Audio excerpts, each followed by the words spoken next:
সম্মানিত উপস্থিতি, আজ আমি প্রকৃতির এক অমূল্য সম্পদ পশু পাখির উপকারিতা নিয়ে কিছু কথা বলবো। সৃষ্টিকর্তার এই পৃথিবীতে মানুষ যেমন একা থাকতে পারে না, তেমনি পশু পাখি ছাড়া আমাদের অস্তিত্ব সংকটের মুখে পড়বে। বাস্তুসংস্থান বা ইকোসিস্টেম টিকিয়ে রাখতে এদের ভূমিকা অপরিসীম। প্রথমে আসি পরিবেশের ভারসাম্য রক্ষায়। পাখিরা আমাদের প্রাকৃতিক চারুদার, যেমন শকুনের মতো পাখি মরা পচা আবর্জনা খেয়ে পরিবেশকে রোগমুক্ত রাখে। আবার মৌমাছি, প্রজাপতি এবং ছোট ছোট পাখিরা এক ফুল থেকে অন্য ফুলে পরাগায়ন ঘটায়।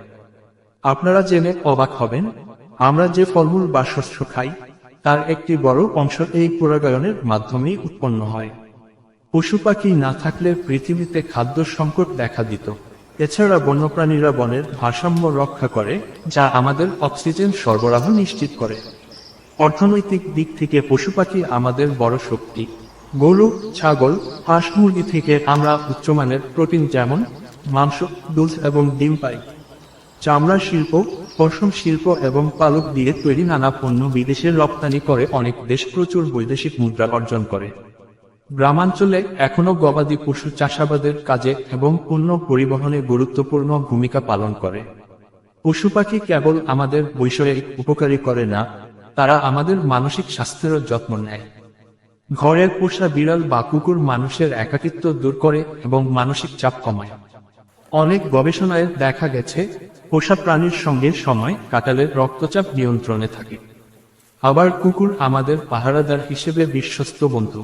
অন্যদিকে ভোরের পাখির কিচিরমিচির শব্দ আমাদের মনকে সতেজ করে তোলে। পরিশেষে বলতে চাই, পশু পাখিরা কথা বলতে পারে না, কিন্তু তারা আমাদের নিঃস্বার্থভাবে সেবা করে যাচ্ছে। জলবায়ু পরিবর্তন এবং বনভূমি ধ্বংসের কারণে আজ অনেক প্রজাতি বিলুপ্তির পথে। আমাদের নিজেদের অস্তিত্ব রক্ষার স্বার্থেই এই নিরীহ প্রাণীদের প্রতি দয়াশীল হতে হবে এবং তাদের আবাসস্থল রক্ষা করতে হবে। মনে রাখবেন, প্রকৃতি বাঁচলে আমরা বাঁচব। ধন্যবাদ সবাইকে।